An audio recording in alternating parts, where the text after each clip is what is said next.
Assalamualaikum warahmatullahi wabarakatuh. Selamat datang kembali di Wijaya Anggrek Channel. Maha suci Allah yang menguasai segala kerajaan, dan Dia maha kuasa atas segala sesuatu, yang menciptakan mati dan hidup untuk menguji kamu siapa di antara kamu yang lebih baik amalnya. Dan Dia maha perkasa, maha pengampun.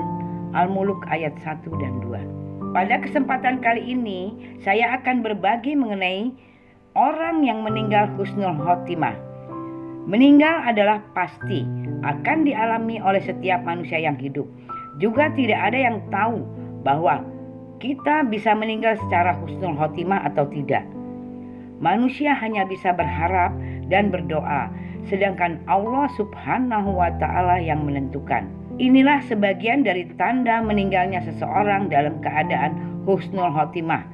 Di antaranya dari hadis riwayat Bukhari, meninggal karena penyakit taun atau wabah, meninggal karena sakit perut, orang yang meninggal karena tenggelam, orang yang meninggal kejatuhan reruntuhan bangunan dan tanah longsor, meninggal mendapat kecelakaan karena sedang menuju ke jalan Allah Subhanahu wa Ta'ala.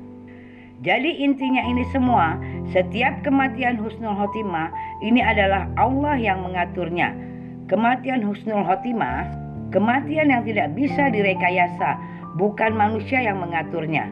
Lihatlah ini, seorang dewasa berjaya, matang pemikirannya, mampan ekonominya, tinggi status sosialnya, sehat dan kuat fisiknya, bernama Emeril Khan Mumtaz bin Ridwan Kamil, umur 23 tahun, tiba-tiba ajal menjemputnya.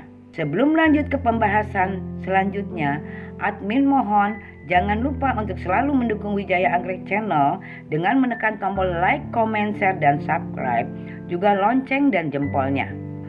Di mana pada tanggal 26 Mei 2022, Emeril Khan Mumtaz ketika sedang berenang di sungai Air Swiss bersama adik dan kawannya, namun naas, saat ingin naik ke permukaan, Eril terseret arus sungai yang cukup deras.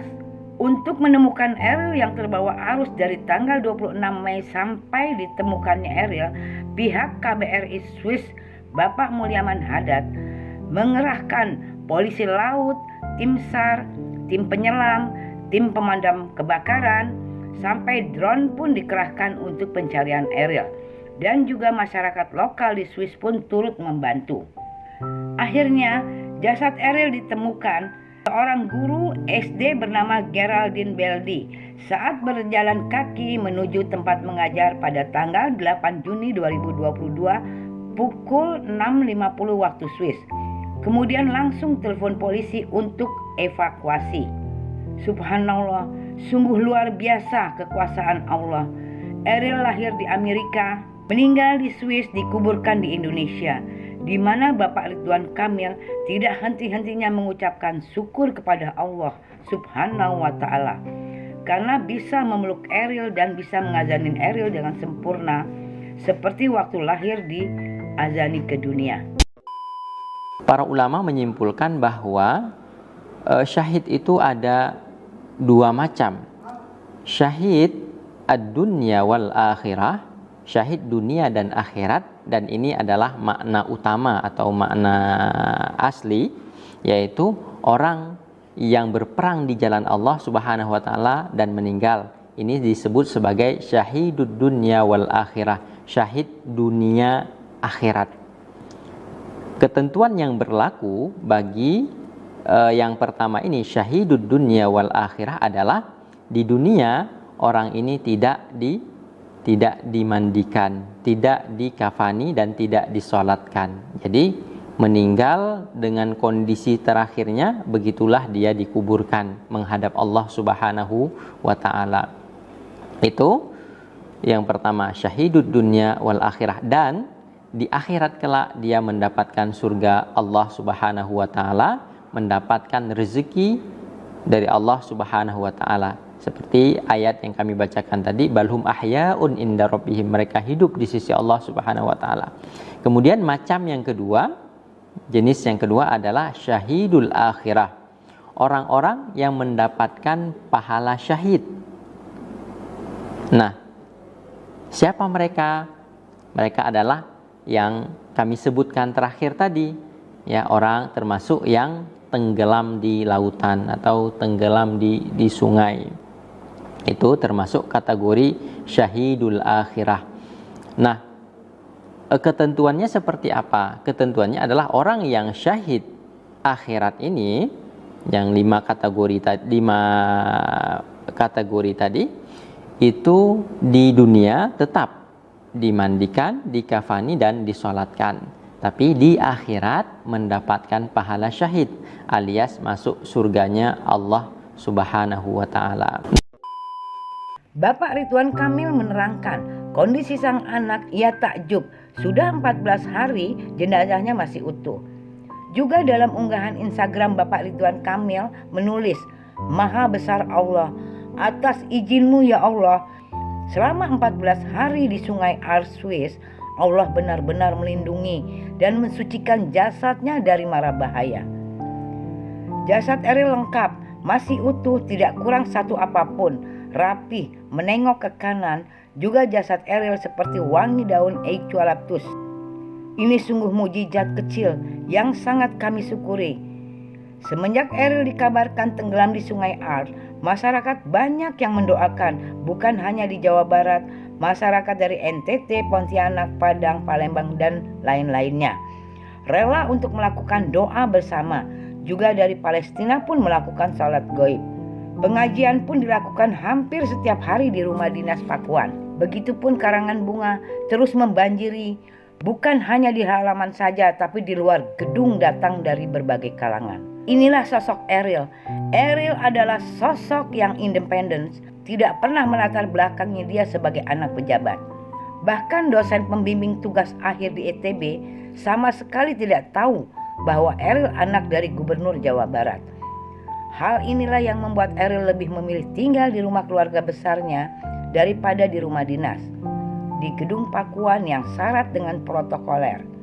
Eril pernah bekerja di wedding organizer sebagai driver mobil pengantin.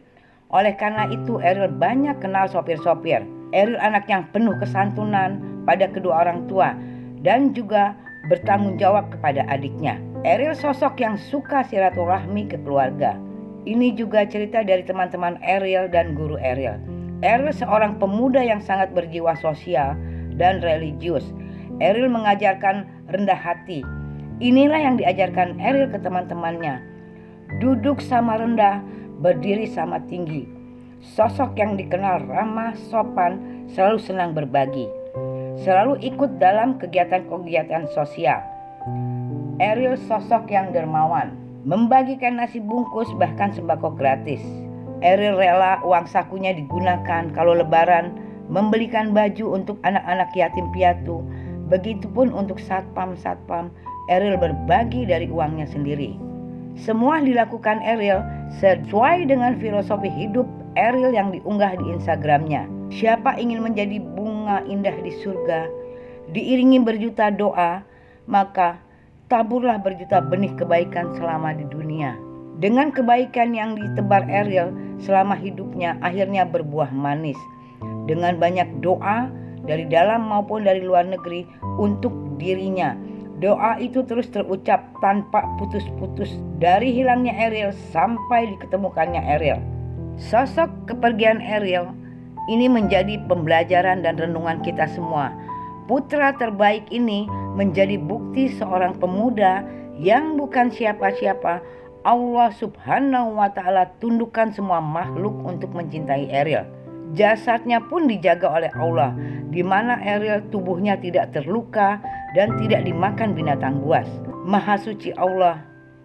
Apa yang dijanjikan Allah, setiap orang yang datang dengan satu kebaikan, maka Allah akan datangkan 10 kebaikan. Dalam hadis Qudsi, Allah Subhanahu wa ta'ala mengatakan, kalau seandainya Allah cinta pada makhluknya, Allah perintahkan malaikat dipanggil, saya cinta kepada Fulan bin Fulan, maka cintailah. Malaikat pun turun ke bumi mengatakan kepada manusia yang ada di bumi bahwa Allah mencintai dia. Maka orang yang di bumi pun dengan sendirinya mencintai dia. Almarhum Eril Banyak sekali didoakan orang, bukan ribuan, bahkan mungkin jutaan orang yang datang untuk mendoakan. Juga dari beberapa hari yang lalu, masyarakat rela menunggu kedatangan jenazah, bahkan rela berhujan-hujan. Begitu banyak masyarakat tidak mungkin tergerak kecuali dengan izin Allah. Kita ingat, makhluk dan isinya adalah milik Allah. Begitupun Paman Eril mengatakan, dalam kepergian Eril masih menebar kebaikan. Begitu banyak yang Eril berikan pelajaran pada kami sekeluarga. Eril pergi mencari sekolah, ternyata Eril lah yang memberikan pelajaran kepada kami sekeluarga. Mencari ilmu ke Swiss, ternyata Eril memberikan ilmu kehidupan dengan caranya. Eril memberikan motivasi untuk semua orang agar berbuat baik. Eril dimakamkan tanggal 13 Juni 2022 pada hari Senin di Cimaung, Kabupaten Bandung, di lahan Islamic Center. Di sepanjang jalan ke pemakaman, lantunan lafal la ilaha illallah Muhammad Rasulullah tidak berhenti dikumandangkan. Sang semesta pun menyambut untuk pemakaman Eril dengan sinar matahari yang cerah. Demikianlah informasi dari Wijaya Anggrek. Almarhum Eril banyak didoakan orang, bahkan mungkin jutaan. Selamat jalan Ananda Eril. Allah sudah menyambutmu di pintu surga. Sekian, terima kasih. Jangan lupa untuk selalu mendukung Wijaya Anggrek Channel dengan menekan tombol like, comment, share, dan subscribe. Juga lonceng dan jempol untuk memotivasi kami menyajikan berita-berita lainnya.